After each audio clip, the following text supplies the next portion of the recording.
En aquel tiempo Jesús iba enseñando por ciudades y pueblos mientras se encaminaba a Jerusalén.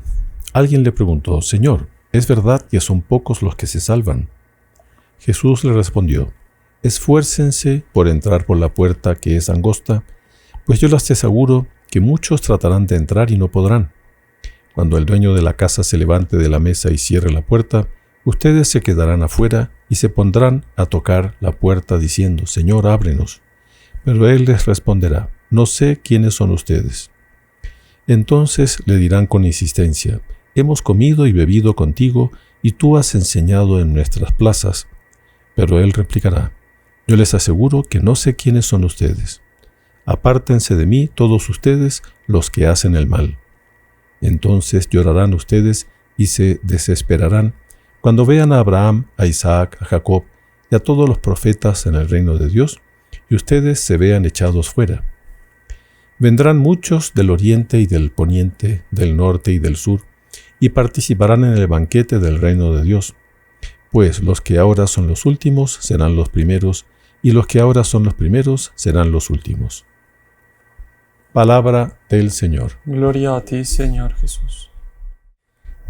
Las lecturas de hoy tienen una aplicación para el fin del mundo, para el fin de nuestros días, para el paso a la eternidad. Todos vamos a pasar a la eternidad. Todos vamos a morir un día. Y nosotros como católicos debemos ver ese paso a la eternidad como realmente es. Es si he vivido yo una vida de fe, una vida de respeto a la ley de Dios, de coherencia con la fe, puedo tener esa confianza de presentarme delante de Dios con una conciencia limpia y ser merecedor de la salvación eterna en el cielo. Pero si no, no hay ese premio. Más bien, hay la condenación eterna. Son los dos fines últimos del ser humano.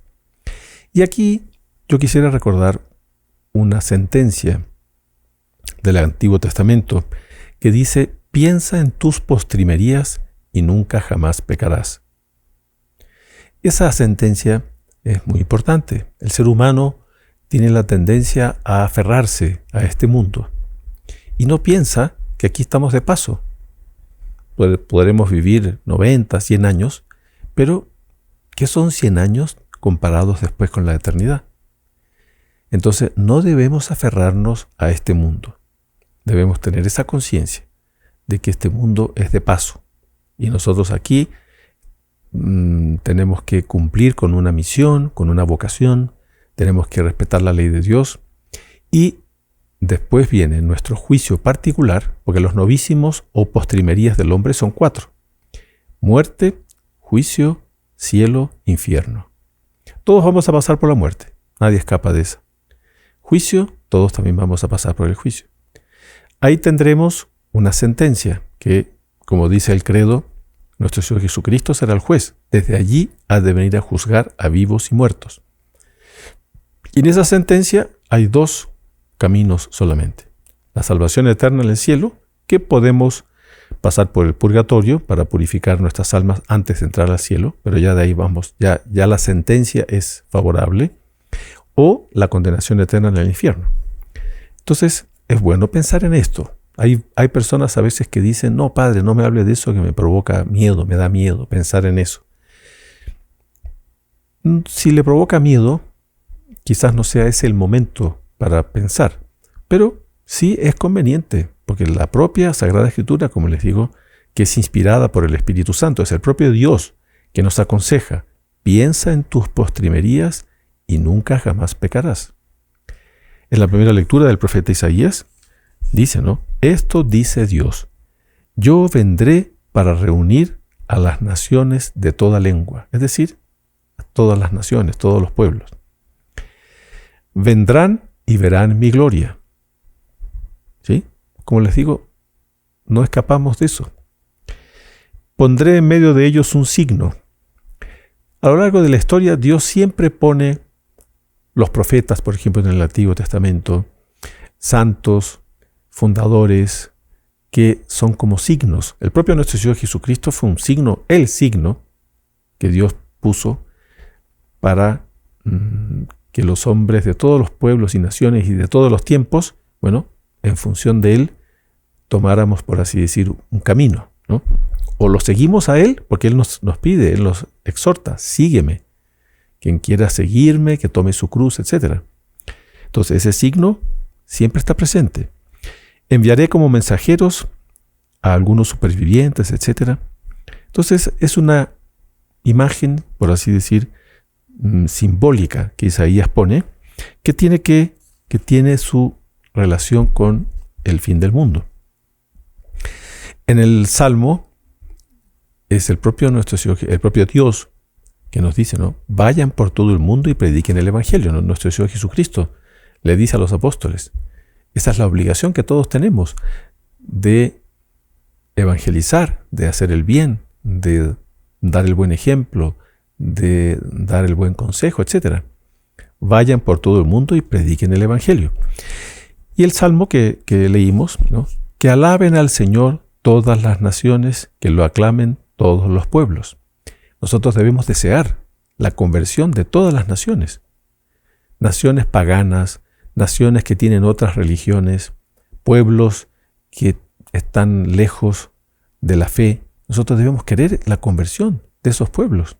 Hoy en día hay corrientes, tristemente, a veces entre los católicos, que hay que dejar a los pueblos con sus religiones. No, nosotros debemos desear que se conviertan a la religión católica, que conozcan a nuestro Señor Jesucristo, que conozcan a Dios, que conozcan la fe. Porque, ¿qué clase de amor al prójimo yo tengo si no quiero que esos pueblos conozcan a nuestro Señor Jesucristo, que conozcan la fe? Es algo que no tiene lógica. Entonces, los católicos debemos desear la conversión de todos los pueblos y naciones, y que conozcan a nuestro Señor Jesucristo, que conozcan los mandamientos, que conozcan la Santísima Virgen, que conozcan la fe católica, porque eso les va a ayudar en su vida, les va a ayudar a salvarse. El amor al prójimo tiene como principal objetivo la salvación propia y la salvación de los demás. Entonces, no descuidemos ese deseo, por lo menos, de que todas las naciones, todos los pueblos se conviertan a la religión católica, que fue lo que nuestro Señor Jesucristo les mandó a los apóstoles. Vayan por todo el mundo y prediquen el Evangelio. En la segunda lectura, también en la carta a los Hebreos, está muy claro esto, de que Dios nos dice, hijo mío, no desprecies la corrección de Dios. Dios nos corrige durante la vida. Cuando somos niños, esta corrección muchas veces se da a través de los padres o a través de los propios hermanos mayores, etc. A través de los abuelos, de los tíos. A medida que vamos creciendo, esta corrección se va dando a veces en el colegio, continúa en la familia, a veces las amistades, a veces los amigos nos corrigen. A veces todos tenemos defectos, todos tenemos limitaciones, y claro, a veces nos dicen, un defecto nos duele. Entonces por eso dice, hijo mío, no desprecies la corrección. No te desanimes cuando te reprendan. Claro, nos duele. Por eso dice después, Dios corrige a los que Él quiere, a los que ama, y da azotes a sus hijos predilectos. Claro, Dios nos corrige. Y entonces dice la carta, soporten la corrección, debemos soportar la corrección. A veces la corrección nos viene al revés, los hijos corrigen a los padres. A los padres les duele, es doloroso. Imagínense un hijo va y corrige al papá o a la mamá. Duele. También le duele a los hijos, ¿eh? O sea, también duele, no solo le duele a veces al que corrigen, sino también le duele al el que corrige. Entonces a veces una madre que tiene que corregir a su hijo, su hija, le duele, pero lo hace justamente porque quiere hacerle un bien, quiere que se salve, quiere que se convierta. Pero vean, esto es algo que es tan evidente, pero que hoy en día hay una especie de confusión, que nadie tiene claro esto que es nuestra salvación eterna. Nosotros debemos preocuparnos por nuestra salvación eterna. y además de la nuestra, de aquellos que son nuestro prójimo. Y además tenemos que desear la conversión de todos los pueblos y naciones de la tierra. Entonces dice, soporten la corrección. ¿Qué padre hay que no corrija a sus hijos? Aquí pensemos en un padre bueno, porque a veces, claro, es verdad que existe el defecto. En los papás también hay defectos. A veces hay papás que no son buenos y no corrigen. La corrección siempre debe estar presente. Y después dice la carta algo muy importante. Es cierto que de momento ninguna corrección nos causa alegría. Sí, a todos nos duele cuando nos corrigen. Sino más bien tristeza. Nos provoca un dolor. Pero después, si la recibieron bien, dice, produce frutos de paz y de santidad. Entonces vean cómo es importante la corrección. Entonces, y después dice la carta, ¿no? Robustezcan sus manos cansadas y sus rodillas vacilantes. Aquí en el fondo tenemos que robustecer nuestra fe. Tenemos que siempre estar creciendo en nuestro deseo de perfección, nuestro deseo de santidad, porque, les repito, estamos de paso en esta vida. Esta vida tenemos que ir caminando, llevando nuestra cruz. Tenemos que ir cumpliendo con nuestras obligaciones. Tenemos que ir respetando la ley de Dios. Y ahí nos vamos santificando y vamos cumpliendo con nuestra misión, con nuestra vocación. En el Evangelio está también esta idea que hace poco mencionamos, de que nuestro Señor Jesucristo nos invita a seguirlo. Nuestro Señor dice, yo soy el camino, la verdad y la vida. O sea, el camino es Él. Él mismo se pone como camino. Entonces tenemos que seguirlo a Él. Ese es el camino que nos lleva a la vida eterna. Yo soy el camino, la verdad y la vida. En el Evangelio, San Lucas relata este hecho que se produjo en Jerusalén, ¿no? Se estaban caminando a Jerusalén y dice, alguien le preguntó, Señor, ¿es verdad que son pocos los que se salvan?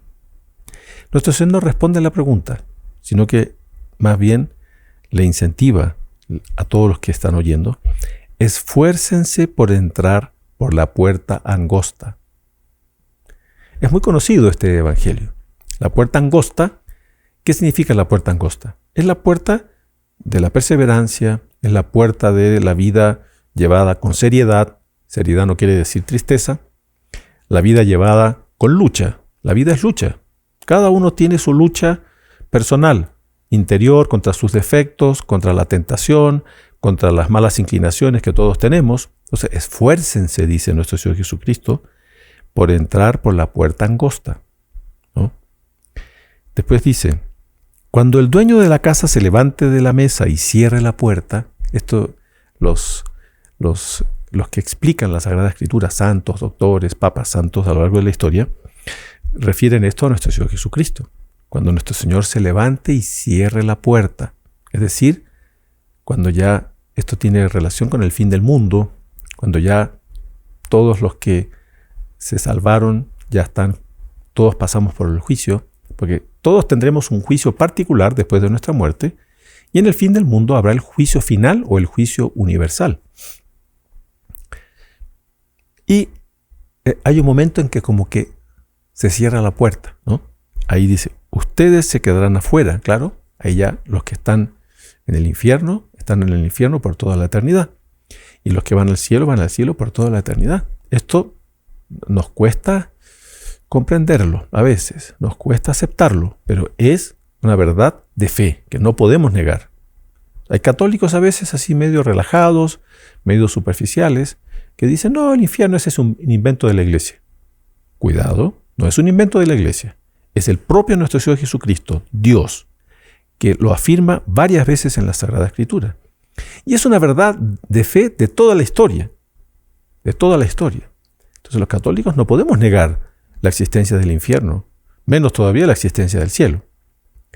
Entonces nosotros debemos tener muy claro. Nuestro Señor aquí dice, cuando se levante, se cierre la puerta, ustedes se quedarán afuera y se pondrán a tocar diciendo, Señor, ábrenos.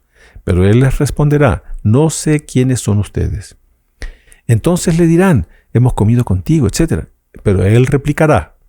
Son todas respuestas que nuestro Señor Jesucristo, Dios, da para que tengamos muy claro esto. Yo les aseguro que no sé quiénes son ustedes, apártense de mí todos los que ustedes los que hacen el mal. Y después nuestro Señor da aquí una imagen del infierno. Dice, entonces llorarán ustedes y se desesperarán cuando vean a Abraham, Isaac y Jacob y a todos los profetas en el reino de Dios, el cielo, y ustedes se vean echados fuera. Son imágenes que nuestro Señor Jesucristo da del cielo y del infierno. Vendrán muchos, dice, del oriente, del poniente, del norte, del sur, que participarán del banquete del reino de los cielos. Muchos irán al cielo. Pero, claro, entonces nosotros hoy día somos convidados a pensar en estos últimos acontecimientos de nuestra existencia, en pensar en nuestra salvación eterna, pensar también en la importancia de reconocer nuestros pecados, de pedir perdón a Dios, porque nuestro fundador, Monseñor John Clark, en una ocasión nos decía, en el cielo y en el infierno hay muchos, todos son pecadores, está lleno de pecadores, pero la diferencia es que los que están en el cielo son los que pidieron perdón, y los que están en el infierno son los que no pidieron perdón. Entonces, también hoy es un día apropiado para recordar que somos pecadores, que debemos ser humildes, reconocer nuestras faltas, pedir perdón, acercarnos a la confesión, confesarnos bien, no ocultar pecados en la confesión. A veces las personas ocultan pecados, o a veces quieren, por así decir, tratar de engañar al sacerdote. Si en la confesión el que escucha y por así decir, el que por así decir escucha y quien perdona los pecados es nuestro Señor Jesucristo. Pero Él quiere que sea a través del sacerdote. Entonces, quisiera recordar aquí una visión que tuvo Santa Teresa de Ávila, Santa Teresa la Grande, Santa Teresa de Jesús, en el siglo XVI, XVII, que ella tiene una visión del infierno. Y Dios le dice, mira, ahí es donde van los pecadores. Pero ella queda medio desconcertada, pensando que ahí van pecadores así empedernidos. No, nuestro Señor le dice, muchos de esos son católicos. ¿Pero cómo? Y católicos que tenían una vida de piedad, etc. Pero no se confesaban bien. Fíjense, es una visión que tuvo Santa Teresa de Ávila, porque no reconocían con honestidad, no eran sinceros consigo mismos. El ser humano es tendiente a veces a querer engañarse. Es tremendo esto. El ser humano se engaña a sí mismo, pero a Dios no lo podemos engañar. A Dios no lo podemos engañar. Entonces Dios ve todo y lo ve claramente, sin ningún tipo de defecto. Él ve las cosas en forma perfecta. Pero el ser humano, como les digo, tiende a engañarse a sí mismo. No entremos por ese camino. Ese es el camino de la hipocresía. Ese es el camino del doblez. Ese es el camino de la falta de honestidad. Entonces, hoy también debemos pensar un poco en eso. Debemos ser honestos con nosotros mismos, ser reconocedores de nuestras culpas, acercarnos a la confesión, pedir perdón de nuestros pecados, procurar mejorar, procurar enmendarnos. Ese es el camino de la salvación, el camino de nuestra santificación, ¿no? Pidamos entonces este domingo para recordar estas verdades, ¿no? De estas verdades últimas de nuestra existencia. Recordar que debemos cumplir con una misión en esta vida, ¿no? Recordar que esa misión es ardua, es la puerta angosta, como dice nuestro Señor. Por eso debemos ser perseverantes, debemos ser aplicados, debemos recurrir a Dios, debemos recurrir a la oración, a los sacramentos. Y debemos tener muy claro esto, que es necesaria esa, digamos, honestidad en relación a nosotros mismos, para no dejarnos llevar por falsos argumentos o falsas. Hoy en día mucha gente quiere acomodar la religión a su propia vida, y no, es al revés. Nosotros debemos adaptar nuestra vida a los mandamientos, a lo que Dios manda, y no querer que Dios se adapte a nosotros. Entonces pidamos para que seamos firmes en nuestra fe, que siempre llevemos nuestra cruz, que seamos aplicados, abnegados, que sepamos llevar nuestra cruz, que deseemos nuestra salvación eterna, que deseemos la salvación eterna de aquellos que están próximos de nosotros, que deseemos la conversión de todos los pueblos y naciones de la tierra, no dejarnos llevar por esas corrientes que dicen que no hay que hacer apostolado, que hay que dejar a cada uno con su religión. No, debemos desear que se conviertan, que conozcan la fe verdadera. Pidamos entonces, por intercesión de la Santísima Virgen, por intercesión de San Miguel Arcángel, en cuya cuaresma, la cuaresma de San Miguel Arcángel que estamos haciendo, pidamos también la intercesión de él. Alabado sea nuestro Señor Jesucristo. Por siempre sea alabado.